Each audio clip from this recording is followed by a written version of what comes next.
doing its thing right now. Yeah. Now we're live. Now the button worked, Joe. There you go, buddy. How's your weekend? Mine was great. Yeah. Yeah. What'd you do? I don't Anything remember. exciting? I don't remember, man. Not good. Huh? No, I went to the you know how after the week last week was the Coconut Grove Arts Festival, which I believe you went to. Yeah. Well, this last weekend, a lot of them end up at Sunset Harbor. At that. There's an art show there. Yeah, so we went over there. Yeah, it's it's smaller. It's more like the crew that's in a St. Stephen's art show. Yeah. It's not in the formal sort of the ones that don't have to go through the rigorous screening process. Yeah, exactly, and pay lots of money and all of that. It's more a lot of the locals. So went back over there, grabbed my daughter. What did she get? She got some earrings. And grabbed some lunch, and we did a few other things. I honestly don't remember what. She was pretty much playing a lot of Call of Duty this weekend and tennis. And I'll tell you one thing that was interesting. I was watching, and like 12 months ago in the battles, I mean, you get who most people are playing this game. They would all be just throwing the N-word everywhere and just going N-word, N-word, N-word, N-word. Well, they've all changed, and now they're like die Russian scum. So I'm like, all right, the rally around the flag thing's working. We're bringing everybody together now. So they've given up on that, hilarious. And now they want to go kill Russians. And I mean, think back though, dude, to like, I don't want to spend a lot of time on this, but I keep thinking back to like the early 1980s, and fucking Cold War, and like, look, Ronald Reagan had his enemy and he leveraged it effectively. And, even from the 60s on, they were the enemy that was leveraged for a lot of things. And here we are again, it's kind of fascinating. What makes it easy though, is that, I was thinking about, all the way up through Gulf War I, when Saddam invaded Kuwait. When something like that happens, it's very easy to rally all the Americans in the world around something, because that, even in World War II with the Axis powers, I mean, they were evil. Yeah. And now they're not. Now they're not, of course. Germany and Japan, I think, are models for the world and how they've transformed their societies. But then when Saddam did Kuwait and everybody got rallied, and then, we do these kind of tribal guerrilla counterinsurgency type wars, it's very hard for people to really get behind it, because there's not a real, I mean, it's easy to say Al Qaeda and Taliban and stuff like that, but in revenge, but it's very hard to win those wars because they're not unified cultures. To me, Japan is a very specific culture. Germany is a very specific culture. And so when you go in and nation build there, you have something to build on. I mean, that's why I always thought Iran would be an ideal candidate for that type of a program, because they have the oldest culture in the Middle East. The rest of those people were all just anointed by the British and U.S. oil companies. I mean, that's where all those royal families came from. Saudi, UAE, Qatar, Bahrain, all of them. They're we put them in power. And so the people don't. I mean, I have friends there too, but I don't get the idea that the people really like them. But those societies are just hard to win over. But, I see a situation like this with Ukraine. I mean, those are some badass motherfuckers. And the shit I'm reading, it's just like, they can play on my team anytime. Because did you see the video that the 2 Ukrainian soldiers put out? I'll share it in the notes, but it's too long. Yeah. It's basically, come here, little Russian boys. You haven't begun to die yet. I mean, it is like, and then they intersperse clips of dead Russian soldiers, and they're like, but if you surrender, we are nice people. We will not shoot you when you're unarmed, blah, blah, blah. But the video is like, it's like, you want to laugh because it's so bravado, but you don't because it's so fucking serious. And it's like, it's crazy. It's crazy. Anyway. Yeah. But look, man, I did see something to close on that note, but I saw something where they're offering Bitcoin to Russian soldiers to defect. Yeah. So and there's a company called Sheriff that's offering $1,000 for every Russian tank destroyed, $500 for every other Russian vehicle destroyed. Well, they sure got armed up over the weekend from Germany. I mean, here again, hats off to Germany, throwing that shit to the wind, and now they're exporting arms to Switzerland, freezing Russian bank accounts. There's been neutral up to now. Binance freezing sanctioned parties' crypto wallets. I mean, it's amazing how everybody is coming behind this now. And then you look at the crypto market today. What it looks like BTC went from 37.8 to about 41,000 right now from 9:30 on, and that's most likely U.S. buying. So just from the timing, we don't know. I mean, I think the Russians would buy anytime they want, but there's a lot of speculation that that first Russian cryptos could be part of future sanctions. Ruble denominated Bitcoin buying is at a 9-month high. So they're going into crypto, but I don't think that that's what we're seeing now. I mean, it could be, but I think it's part of it. Look, I think it's funny. Munib from Stacks, the Bitcoin DeFi protocol, posted earlier. He's like, it's sad that it takes crises for people to realize the value of Bitcoin. And he's right. But I mean, this is typical, right? Like there are some innovations that people jump on, and then it takes a crisis or a problem to be fixed that innovations actually get acknowledged and adopted. And that's what's happening here. And the interesting thing in this case is that it fits with multiple components of this, right? Russian citizens, the oligarchs, they're all trying to figure out how to get money now because the money's drying up. I saw a shot of an ATM in Russia today that it's, everything's out of money. They're drying up. You did see that the Europeans and us and everybody, we froze like 2/3 of their foreign currency reserves. So we just took 400 billion off the table from them. Exactly. Yeah. And so, but the other side of it is there's these millions and millions of dollars flowing into Ukraine for defense. Yep. And all of that's happening rapidly fast with crypto, and people are able to easily contribute. And so I think we're seeing all sides of this right now, and we're seeing, the power of this money. And I think it's going to become even more apparent to the average person how important it is. So to me, that's a really good thing. Real quick, I saw a tweet from Abracadabra saying our statement on the Ukrainian war. And I thought, what the fuck do they have a statement about?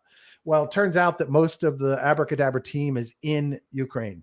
And they have them settled somewhere safe now. They didn't want to talk about it until it was over with. But there are a lot of high quality developers in Ukraine and Russia, by the way. Yeah. Some of the best developers I've ever worked with in my life are from those two countries. And so a lot of those folks, are in harm's way. Especially the Ukrainians. I have two buddies there that I've worked with extensively over the years. One I've been able to chat with. The other one I chatted with up through Friday and haven't heard. But he was one of the ones that was trying to move to someplace safe. So I assume he's in the middle of doing that. But, the bottom line is this has can have an impact on development when we already have shortages of developers. But, hopefully we have a resolution soon. Yeah. I just have a feeling it's going to go on for a while, but I thought was interesting too was a couple of the oligarchs coming out against the war, 2 Moscow-based ones. Not just there's a couple in the Ukraine, but a few other ones. Yeah. And I think it's just they're getting crushed now financially, and all their friggin' accounts are frozen, and who knows when people are going to start sinking their super yachts? Yeah. Because I think that's a legitimate target. Yeah, too. So, you basically start blinking a couple of those guys, and then you just say, hey, whoever wants to keep all their money, keep their whole stack, give us a call. Yeah. And everybody else will fold in line. So I think there's dissent coming. And I know the Russian still is protests in Russia. The Russian people don't want this either. That's the hard part, is that the people are generally good people. I mean, you have Russian friends here in town, I'm sure. I have a bunch from, my daughter plays tennis with, and, they're all good, in my opinion. I mean, it's like there's tons of Serbs in town too. And, they're like great software developers, by the way, and good tennis players. And they're very close to that world. And, at the same time, they're like genuinely decent people. And, you go back to like Milosevic and what happened to him. And I think that might be the model here. Yeah, That well, I somebody agree. delivers Putin to The Hague, and Yeah. it's all over at that point. Yeah, I And totally agree. And get Russia into EU. I mean, that is the key. You got to get all these guys to the EU. And Belarus, I don't know what they're going to do with them. I have a feeling that, Yeah. that's just going to be whatever. But hey, you see any good pools today or anything out Hey, there? real quick, I got a new episode up on Mission DeFi, Beanstalk Farms. I did a second interview with those guys, and they are killing it. So Who are these guys? That's it's the stable coin, right? Mhm. So, but they have really cool tokenomics model. We get into a lot of it in the interview today, but they have grown dramatically, man. They have tripled their team size. They're up to, I think it was 24 total people on the team. That's maintaining its peg, maintaining the peg to the dollar. When I first interviewed them, there had just been a massive dump. Anyway, the algorithm, tokenomics, really cool stuff. I'm not going to put time into it right now, but I encourage everybody to go to missiondefi.com, play the interview. Really impressive team. They are going, they have this big, giant vision of being a major player. And he made a really good point. The guy that I interviewed they call themselves Publius, the original core team, made a really good point, is that there's still not enough stablecoins out there to handle what's needed and what is going to be needed to handle the volumes that are coming, especially algorithmic stablecoins that are not backed and not centralized. They are radical about decentralization. They are they have a massive goal of being a massive player in the space, and they've built a system that really does an awesome job of directly rewarding people that hold the token and that participate in their algorithm. Now, I will tell you this: it's they keep this theme of beans. So the token is called Bean, and they keep this theme of beans and farms and farming them. So it's silos, pods, beans, and it can be a little complex. Their documentation is pretty good at explaining how it works, but the bottom line is they have these things called silos where you can invest now passively, and they're adding all kinds of mechanisms to it. So really impressive. It's Ethereum only now. They're planning to move to cross-chain, but they have a lot to deal with on the lending side of it and bridging and keeping track of the data and the credit within the system properly. But they want to move to multi-chain eventually. Anyway, really impressive team. I'm pretty excited about that project. What's the token at? Do we know? $1. Okay. Oh yeah, the Bean is. No, I mean I thought there was two. I thought there was two. No. It's $1. Yeah. So, no, they have components in the system that provide value, provide streams of revenue. So anyway, everybody take a look at it if you get a chance. Take a listen. Really impressive team. Love what they're doing.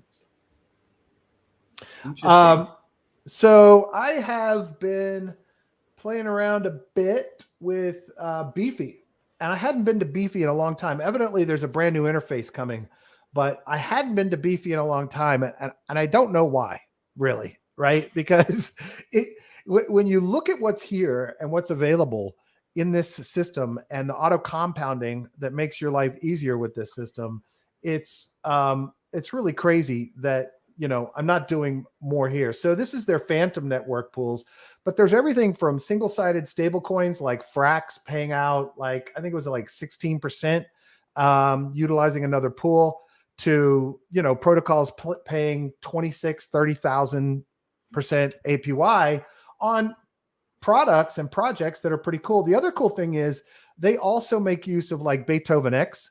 So Beethoven X is the protocol that allows you to have almost like index funds that automatically rebalance. So they're taking these index funds, say of 5 or 8 or 10 tokens, and then they're auto compounding those with additional boosts and rewards from Beefy. So they do a lot with Spirit Swap. They have a really tight partnership with them. But there's a lot of awesome earning to be done here. And there's a lot of projects that I trust. I'm focused right now on the Phantom side of things. I've been spending a lot of time in Phantom. And I like these pools that have Phantom and something else. There's also stablecoin pools, Frax and USDC. So you can earn, 15 to 20% interest or 8% interest, and just keep everything in stablecoins if you're nervous about where the market's going. So overall, I'm actually going to probably spend a lot more time over on Beefy, at least getting set up, because once you get set up, this thing is auto compounding for you. Yeah, no, I remember we first started looking at auto compounders back when they were all on ETH, and it was, I think you were doing it on Olympus. Yeah. At that point. And so they kind of hide the gas fees in the transactions, so you don't feel the pain of, $170 gas fee. Yeah. Which is pretty cool. But Phantom, I was on Phantom yesterday because I'm still got a lot locked on Geist, and still one of my favorite picks. That and Blizzard over on Avalanche. Just because they're long haul players, they're cheap right now, really cheap. I think Blizzard's down to 2 cents. Nice. Geist is at like 19 to 20 cents. I haven't looked today, but you still could get 150% APY in the locked vaults and 55% in the single staking vaults on Geist. And I think in Blizzard, it's a little bit less, maybe like 30 and 70% for the locks. But, why not just lock it up? It's not like that shit's going to $20 a piece in the next 90 days. Exactly. And then when it rolls out of the lock period, it still gets the same share and platform fees and everything as if it were locked, but it's unlocked. So you could take it out. So you just let it sit there where you can pull it out and, get your 170% interest until you decide to pull it. Yeah. That's just single staking. So great lending rates there on both, and good deposit rates. And you can borrow like crazy on those. I mean, Geist still has 1.2 billion in TVL. Wow. Blizzard's significantly less. I want to say less than 100 million, but that was the one that was designed with the Geist team for Avalanche. So it has all of their tried and true protocols in place. But yeah, Phantom is where it's at. Spooky Swap, Spirit Swap. Yeah, look, if you're like an Olympus DAO holder licking your wounds, and you also are a believer that Phantom is going to continue to grow, look at this pair. Geom, so you've got your governance ohm already. It's already earning the rebase because it's representative. And Phantom, if you think Phantom is a good bet for you, right? So 212% APY. So on top of the rebase earnings that you're getting with Olympus DAO, you can earn another 212% on top of that. So I just think there's a ton of opportunities. There's a lot less complexity here. I mean, you have to do the initial staking, right? So let's take an example.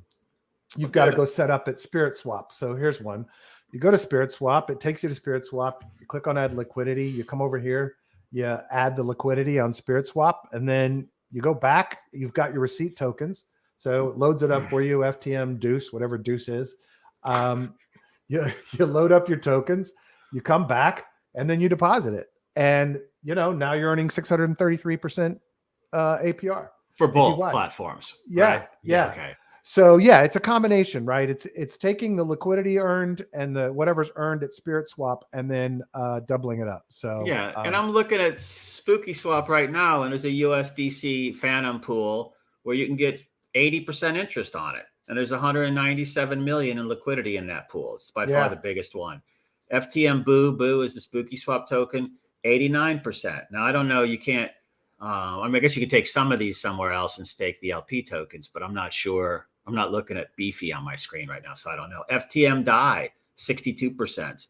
FTM BTC, 42%. I mean, if you have fat wallets and you want to go risk averse or hedge yourself somewhat, these are the types of things to go into.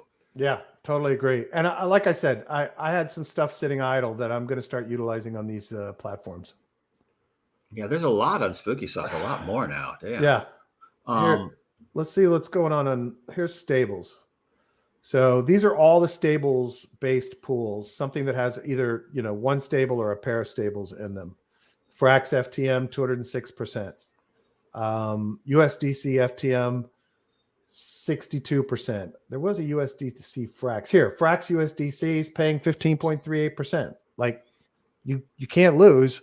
The fact that you've got stable coins you're sitting on because you're out of the game right now, why not earn an extra 15.38% on that while you're sitting around waiting for shit to happen? MEM USDC at 10.64%. And by the way, Beefy is not a sponsor of this podcast or this show. We just have they ever had a hack? I was wondering, have they ever had their contracts hacked at all? There was something with them. I thought Beefy had an exploit, but I can't Yeah. remember what it was. But again, obviously, do your own research. This is not financial advice. But there's a lot of opportunities here to earn more. USDC MI, so this is two stable coins at 33.42% interest. So anyway, I'm really excited about getting back into doing some of this auto compounding and earning some more on the shit that I've been nervous about pushing. Yeah, I just got to where I was like, well, I went down the rebase rat hole with everybody else. Yeah. Thanks everybody. And got fucked over there. Are you blaming the listeners? No. Well, no, I was thinking about Mr. Snowdog right here below me on the screen. No, I'm just fucking with you. But look, that was an experiment. We learned. Yeah. It really is. What we learned is to fucking click the button when we see sell it when you can. Yeah, that's what we fucking learned. Yeah, if you're like in these, but this is different. So, I didn't really lose that much on rebasing compared to how much I made on the other stuff. But I just kind of got burnt on it on the yield farming at that point because we were doing the compounding every day. Yeah. And, that's what I kind of like about these beefies and things like that, the auto compounders, because you don't have to do it. You don't have to look at it. No. You can just forget about it, which sometimes is good because I know myself, sometimes when I see too much information, it just starts kind of, you're always, if you're trading, you're obviously short term. Right. If you're investing, you're medium to long term. And so you have to wear two sets of hats. You have to pick the stuff that you would just invest in for the long haul. And you don't want to look at that. Right. You just want to forget about that. And then the stuff you're trading. But, when you're trying to decide what to do, like Brad said, these stable coin pools and anything with beefy and auto compounding. I mean, what do you get at the bank these days? I don't even know. I think it's like less than 1%, right? Yeah, of course. It's 0.0 something, 4%. And you can go with stable coins, go get, I'm looking at, this is on Sushi Swap on Matic, but, even like USDC, it's BCT, not BTC. ETH USDC, you can still get 23% over there. USDC and insurance, whatever that one is, you get 52%. And Sushi Swap doesn't have the highest yields. Yeah. So, you find those stable, even on Quick Swap, I'm looking at stuff at 28%, 27% with two stable coins. So rather than just let it sit in your Ledger wallet or whatever, or Trezor or wherever you have it, you put it in something like this and get some returns. Yeah, I had some money over here in Beethoven up until this weekend that was earning a pretty good rate, but I moved to Beefy because I can utilize Beethoven and Beefy together. I actually came out completely, but here's an example of kind of how these things are set up. And you can actually, the interesting thing is you can actually create your own pools here. Like you can create an auto rebalancing pool of a set of tokens. Now, the caveat on that, on setting these up yourself is you have to build liquidity for these, right? There has to be, the way these get rebalanced is people that are arbitraging them, and the backing liquidity makes it so that you can get your pool rebalanced. But if your pool gets popular enough, then there will be people that'll come in and arbitrage the ones that you've created. So you could theoretically, and I believe there's an incentive if you create it, that there's a piece you can take from the earnings, but don't quote me on that. I'm not positive. But like, here's one. This one is WFTM, Matic, Sol, AVAX, Luna, and BNB in one pool. This is one with all stable coins, MEM, USDT, and UST.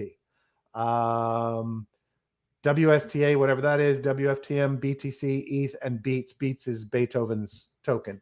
So really interesting stuff. But the thing that made me start thinking about them again this weekend is Byte Masons, whose interview I'm going to have coming out here in the next 2 days. The creator of Reaper Farm on Phantom, a really impressive group of folks, kind of a whole community that became a DAO led by this guy, Justin Beatis. Launched, they got to 200 million TVL at Reaper and their projects without a token. And they've just relaunched their Oath token. Well, the cool thing on Beethoven is you can launch a token here, and it has a full price discovery mechanism built in, right? So it starts at a high price, and then it automatically adjusts downward to get you to the ideal price of it, right? So people coming in, buying at whatever price, adjust the price downward, some average formula. I'm not sure how it works. But Byte Masons, which is an impressive project with a really large, impressive team, and has some impressive projects that they've built, launched their token on Beethoven X's launchpad. And anybody can come in here and launch a token on this launchpad. But current price on Oath is, this is the predicted price is 0.338. But current price is 0.3376. So they're thinking that's about where the price is going to land. Just creates a fair way to do a launch. And this is a project, by the way, Byte Masons, that I'm really, really impressed with, with the team and the leadership there. So anyway, Beethoven is a really cool protocol. Again, we're heavy Phantom right now, but a good place to take a look and find some interesting investments. But also you can look on BeefySwap to find the Beethoven X pools that you can auto compound from, right? So you come here to platform, you choose Beethoven X, and it'll show you all the pools that Beefy has automated to earn extra revenue from. Beefy's on pretty much all the chains, right? Yeah, Beefy, I believe, has every major chain.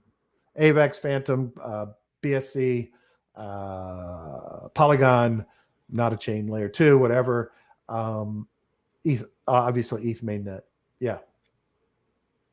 So. Yeah, no, I was just because I was over on Avalanche on Trader Joe's looking at some stablecoin pools, and you could pretty much pair AVAX with just about any stable and get, except for Frax, you get 10% there, but every other one, 50, 60%. Yeah, here they are. BSC, Hiko, Avalanche, Polygon, Phantom, Harmony. Yeah, I mean, they've got everything covered. Let's see, what else do I have? Oh, I found this interesting. So Steam, who's continuing to oppose NFTs and crypto, found, the CEO says that 50% of Bitcoin transactions were fraudulent when Steam accepted crypto. I'm trying to understand how a Bitcoin transaction is fraudulent. Did you get the Bitcoin? I don't understand. I don't understand how it's fraudulent. Is that because people asked for a refund? I mean, I don't. How does that? Does he say it in the article? No, he doesn't say it.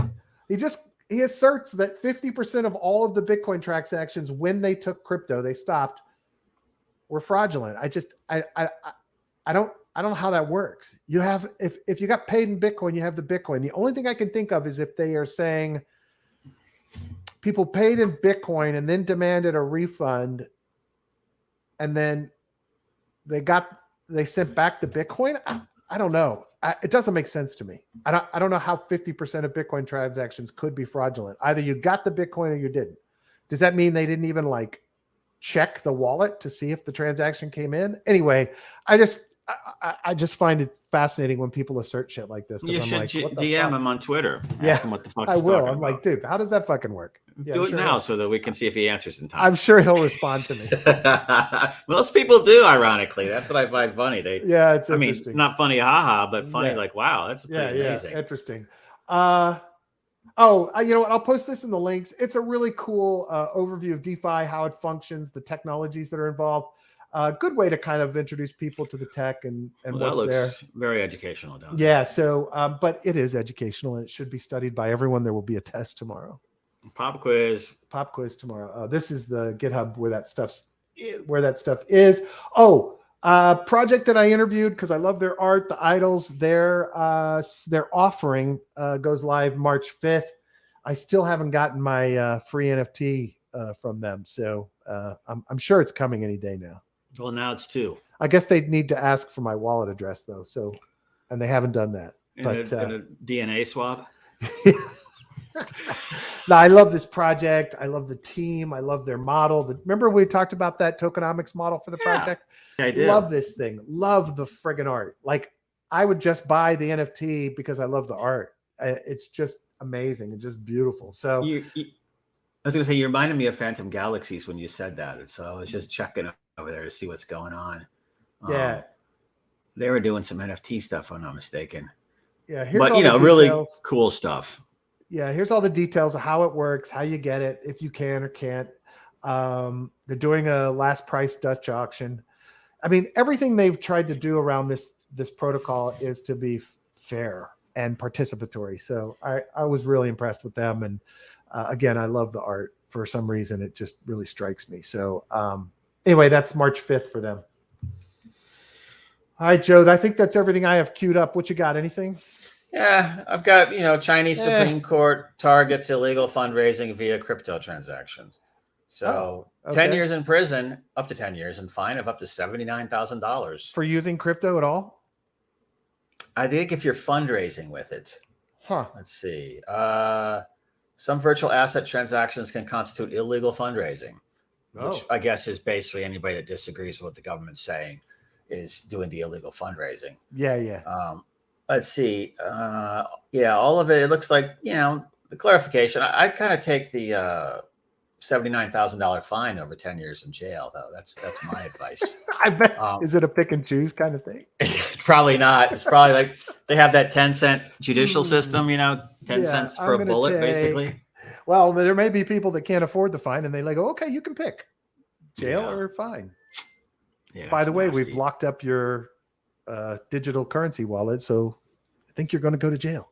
Yeah, I also saw that KPMG Canada followed their Bitcoin buy with purchase of World of Women NFT. And I don't know what is, I have not seen that NFT collection. No, it's like, sounds like a mainstream kind of collection.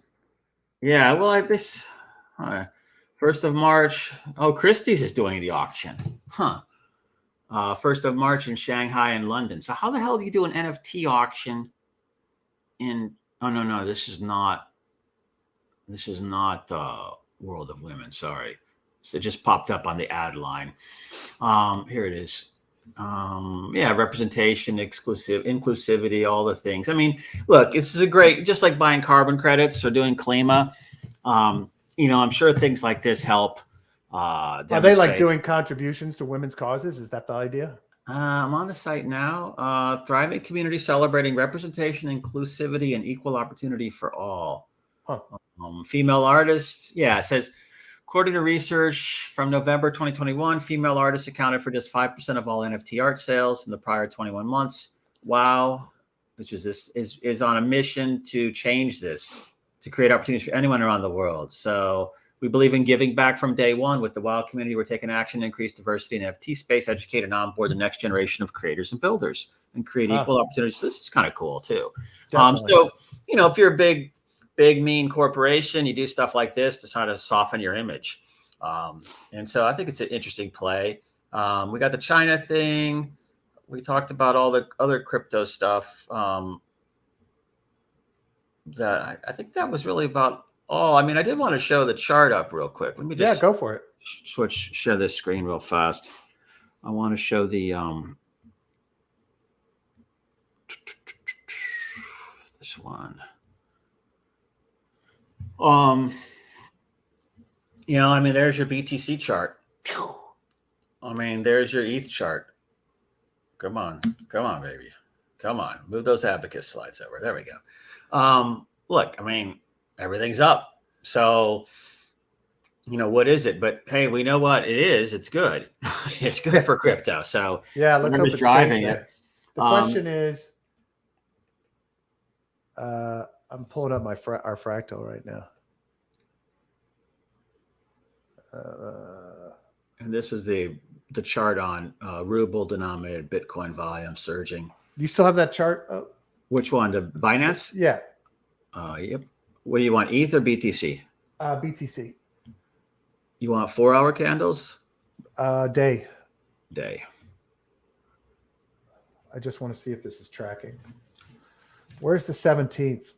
This is, December 1st, January February 1st, 17th. February 17th, right around there. Yeah. This one. We would have to peak up over whatever the high was on that day, which we're about to do. This is interesting.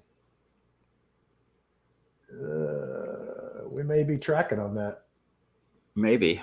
Yeah, like the peak on the fractal was over the 17th on the price point, and it's supposed to be right around today that the dump starts off of that. Yeah, I just want to see something. I took a picture of that fractal too somewhere.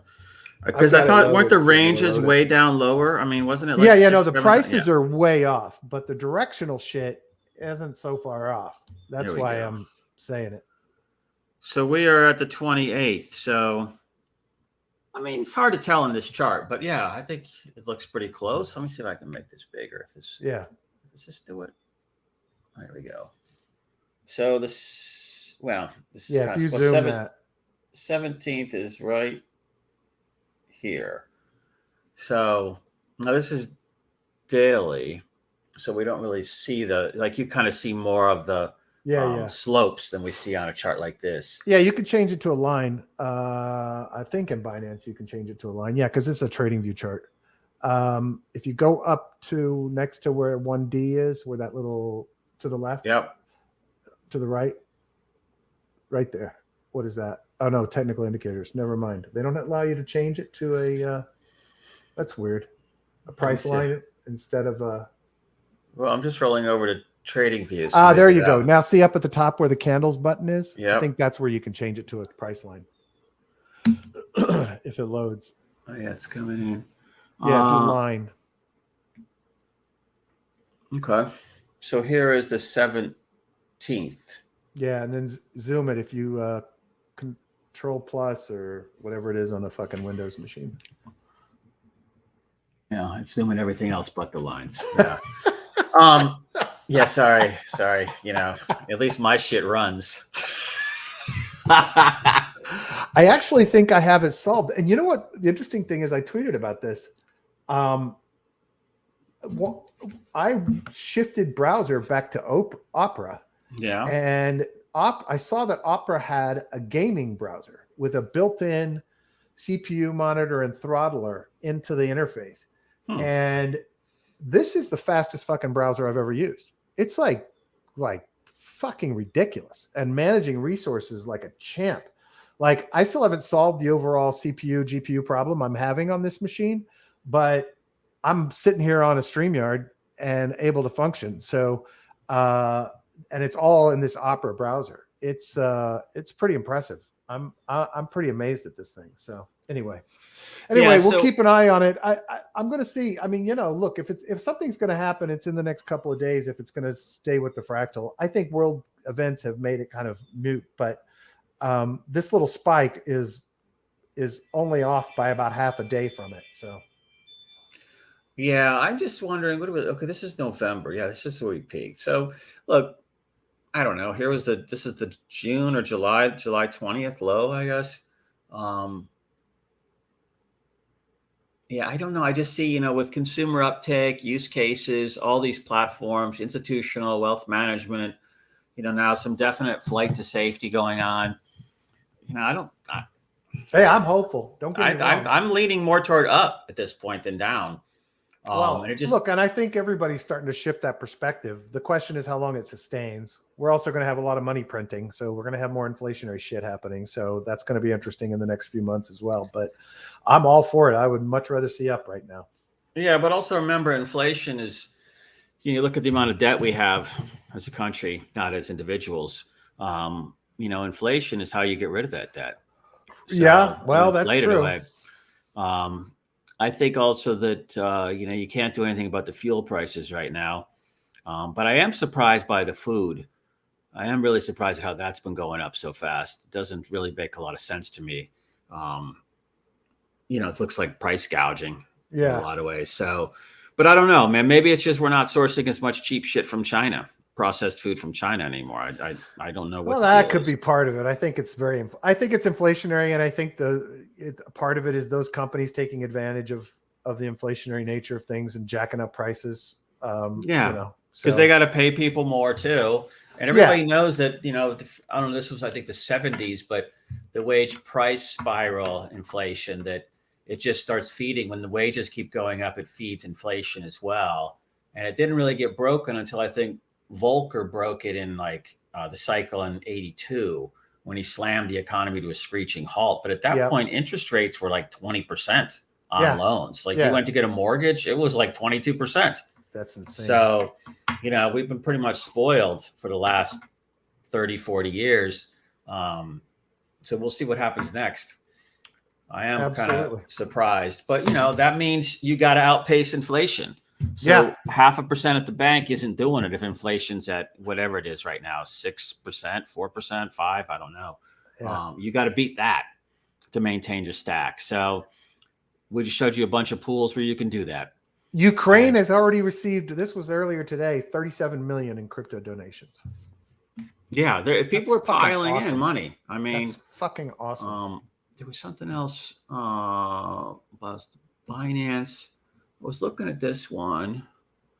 Pussy Riots forms that crypto org 2 days ago. That was over the weekend. Yeah, we talked about that on Friday a bit. Ukraine raises 13 million. Yeah, that's 2 hours ago. Another 13 million. Oh, here's something. Well, I won't be able to get to that paywall. Oh, I should do a little Wonderland update. Oh yeah, what's going on? So by the way, I had an interview with the New York Times about Wonderland. That's going to hit, I'm assuming, in the next day or two. He messaged me about a couple of clarifications. So the rage quit vote passed like overwhelmingly. So here's the interesting thing. The rage quit vote basically says anybody holding WMemo there's a new snapshot coming that's basically not a vote. It's basically saying, I want to be whitelisted so that I can exchange my WMemo for treasury assets, right? And the stated approximate price per WMemo for the rage quit is $38,000. Well, as of this morning, WMemo was still trading at the $29,000 to $30,000 range. So if you take...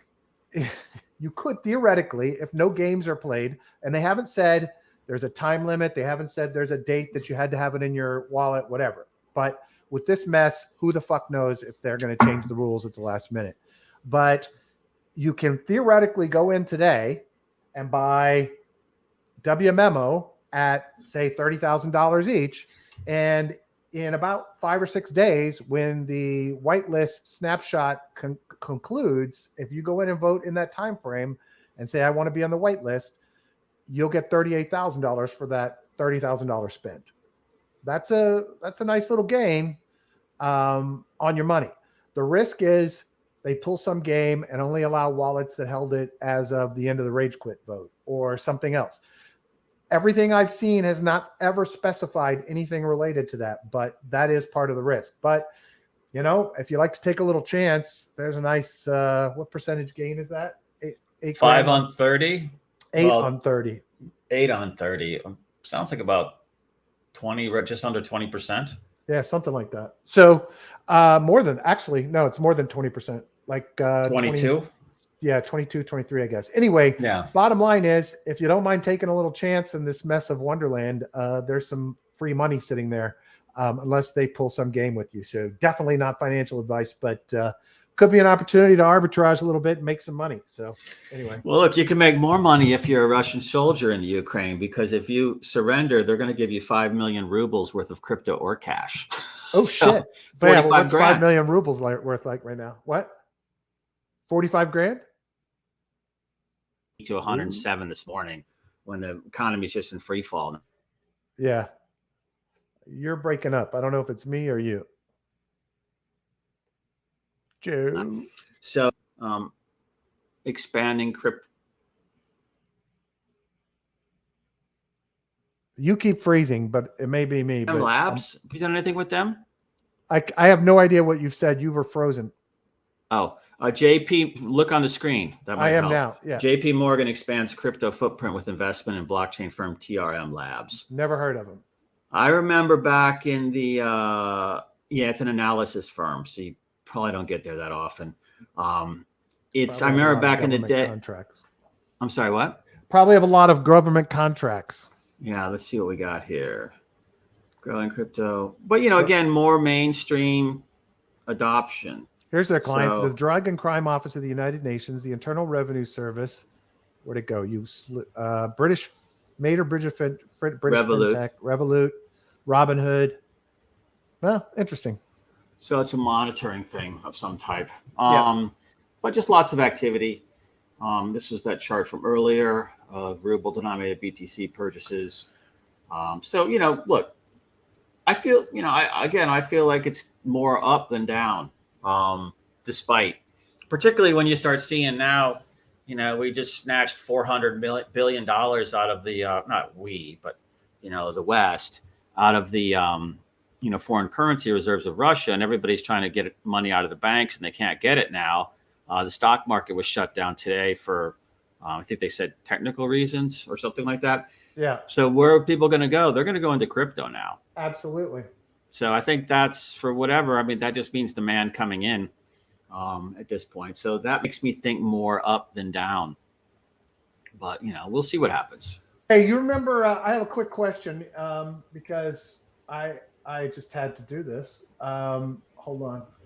Do you remember Max Headroom? Of course, yeah. Okay. He's got a new gig. What is he doing now? Share it. Show us.